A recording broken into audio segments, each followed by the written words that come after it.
Hi, it's me. Today I'm going to show you how I made this really cute shadow box to encase my paper craft project. I accidentally cut my little paper craft art in the wrong size, so I needed a quick fix. So I decided to make a shadow box out of paper for this one, and I think this will work for other things too. I downloaded this particular template off of Creative Fabrica. If you have a Creative Fabrica membership or subscription, this is included. If you do not, there is a small fee. I have a subscription, so you won't see their price here. I have details in the description below on how you can sign up for a trial and get this download for free. Once you click download, this file is going to get saved into the specified location as a zip file. You're going to need to extract it all and extract it to whatever location you want. I've already done that, so I am going to click cancel in here, and then I'm going to show you what the contents are. There are 3 folders, and this bottom folder shows you a great photo guide on how to assemble this if you like to look at these particular pictures. But we're more interested in the top one, the very top folders that will have this SVG file right here that will have everything you need to make this 8x8 frame. Once you are in Cricut Design Space, click upload and then click on upload images. Click on Browse and then navigate to the folder that has your file. So this is the folder.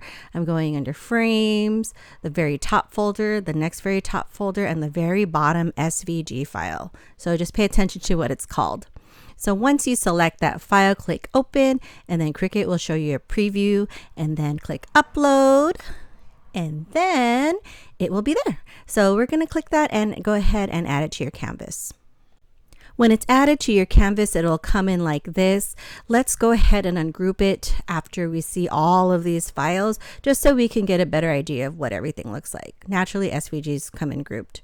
So now we see that there is this area here with all these letters, and since we're building a box, we don't need those letters. And when I collapse it, you see that it is part of this whole red thing right here. So I'm just going to highlight it and click delete on my keyboard to get rid of it. Now we have all the essential pieces for the frame.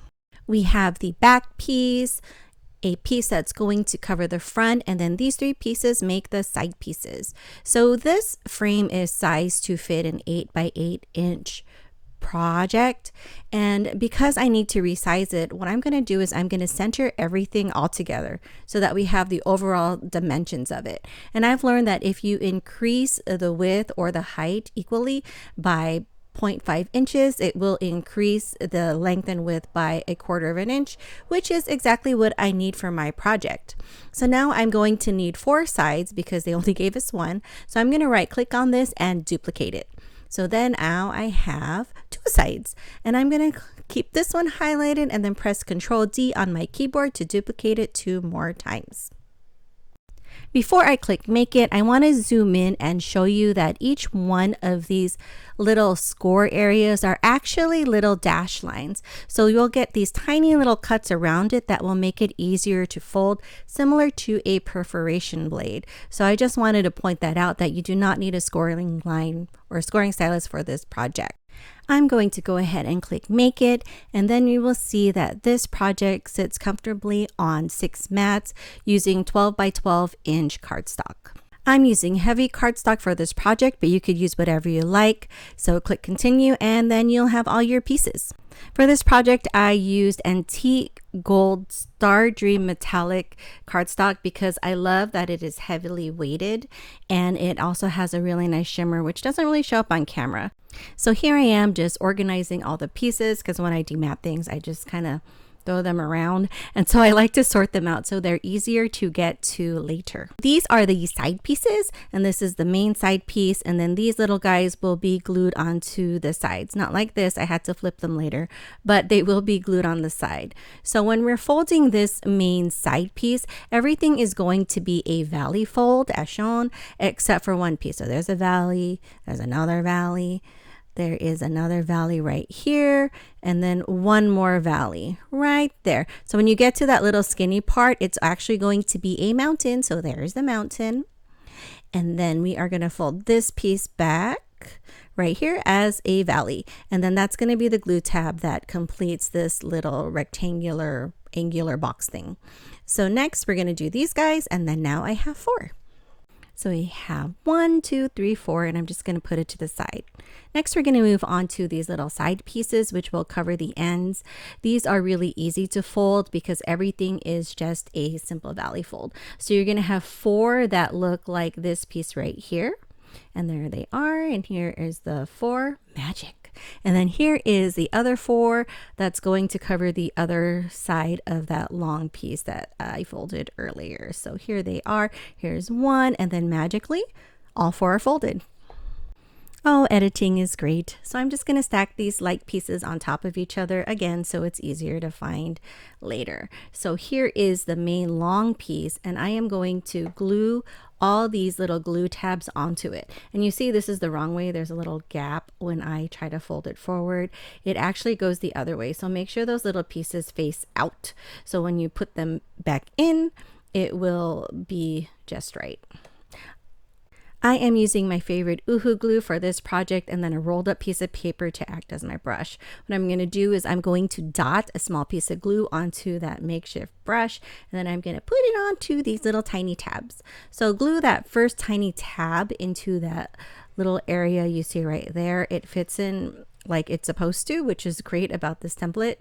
And then once that's set and dry, apply glue over here. So you'll notice that these little end pieces, as I'm going to refer to them going forward, are all just a bunch of glue tabs that kind of just glue around those ends. So just add as much glue as you need. You don't really need very much for this particular part of it, but it's helpful to have a really good glue so that your shadow box doesn't fall apart. So on this particular glue tab right here, when you're gluing it, you have to make sure that you form that little 90-degree angle that you see right there, because that is going to hold your paper craft inside of the frame. So here it is again. So when you push it, make sure everything is lined up and you have that nice 90-degree angle. There wasn't a glue tab for it, so it just kind of sits there. Moving on to the other glue tabs, it's going to start to look cool like this, where you see that cool beveled edge. That was hard to fold and hard to glue. So now we're going to glue this main flap onto those other glue tabs. Again, spreading just a little bit of glue onto it, onto both sides this time, and then I'm going to just press it really quickly, making sure that all the ends line up so that it looks nice and clean. If you have what they call a square to form a clean 90-degree angle, I do recommend it. I do not have one, but I just wanted to show you how to put this together easily.